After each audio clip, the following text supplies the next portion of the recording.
Berita tentang volume kendaraan di musim lebaran itu menarik.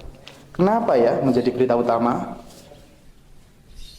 Pak, kenapa sih berita-berita kayak gitu sering muncul di koran? Kok bisa jadi berita utama? Nah, berita itu informasi yang penting yang perlu diketahui oleh banyak orang. Ada tips khusus untuk menulis sebuah berita. Iya, dan biasanya ada struktur tertentu untuk menulis sebuah berita, seperti 5W plus 1H dan segitiga terbalik. Segitiga terbalik, apa itu, Bu? Oke. Begini cara menulis sebuah berita dengan struktur segitiga terbalik. Nah, di bagian atas ini ada yang namanya kepala berita. Kemudian di bagian bawahnya ada tubuh berita. Dan yang terakhir yaitu ada ekor berita. Nah, fungsi dari lead atau kepala berita ini yaitu agar mempermudah pembaca mencari inti dari sebuah berita tanpa harus membaca panjang. Nah, selain itu ada juga unsur 5W plus 1H. 5W plus 1H itu adalah menjawab apa yang terjadi, kemudian siapa yang terlibat, kapan terjadinya, di mana kejadiannya, mengapa peristiwa itu terjadi, dan bagaimana kronologinya. Jadi, kalau ada berita kebakaran, pertama kali yang harus dijelaskan itu yang paling penting ya, seperti tempat dan waktu kejadian. Benar sekali, Contohnya, terjadi kebakaran di pasar tradisional di kota X pada pukul 2 siang yang menyebabkan 10 kios terbakar dan kerugian besar. Nah, itu adalah dari lead atau kepala berita yang menjawab 5W1H.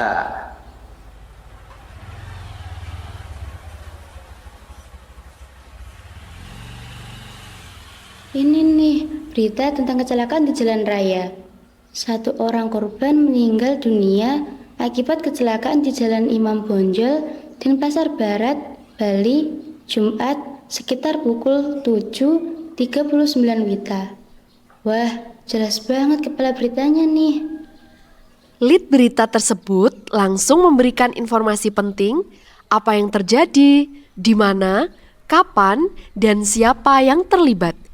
Ini adalah contoh segitiga terbalik atau piramida terbalik. Bagian paling penting di atas dan detail lebih lanjut mengikuti. Jadi, struktur berita itu dimulai dari yang paling penting, terus diturunkan perlahan-lahan. Ini kan yang disebut piramida terbalik. Kalau gitu, sekarang aku akan menganalisis struktur teks berita ini.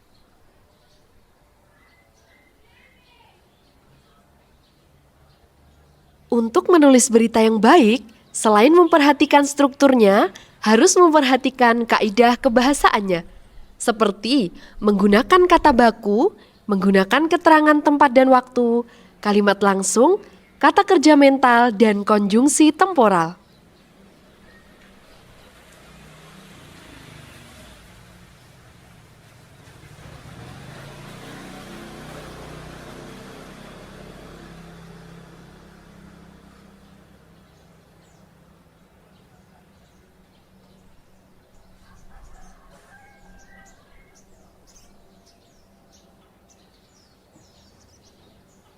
Pemirsa, gempa bumi berkekuatan 4,1 magnitudo mengguncang kota Bogor, Jawa Barat. Sejumlah rumah mengalami kerusakan berupa keretakan tembok.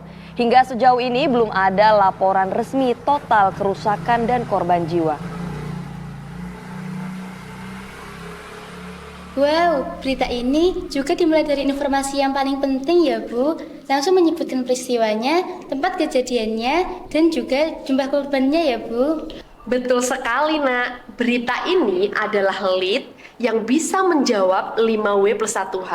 Di situ kita bisa tahu tentang apa, siapa, mengapa, dan di mana peristiwa itu terjadi. Nah, makanya dalam menulis berita penting sekali mencari informasi yang jelas dan terstruktur. Kalau enggak, pembaca bisa bingung. Gitu kan, Bu?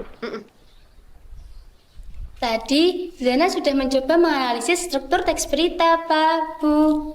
Kalau ini bagaimana? Sudah benar apa belum strukturnya, Pak? Kita lihat dulu ya.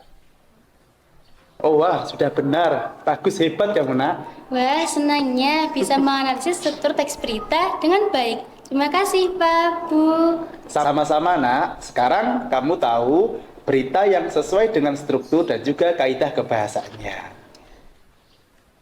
Semoga apa yang kamu pelajari hari ini bisa bermanfaat untuk kamu menulis berita nanti lebih jelas dan lebih objektif lagi ya. Berita yang baik harus menyampaikan informasi secara jelas dan terstruktur.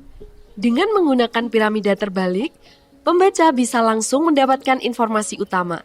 Kemudian, mendalami lebih banyak detail jika mereka ingin tahu lebih lanjut.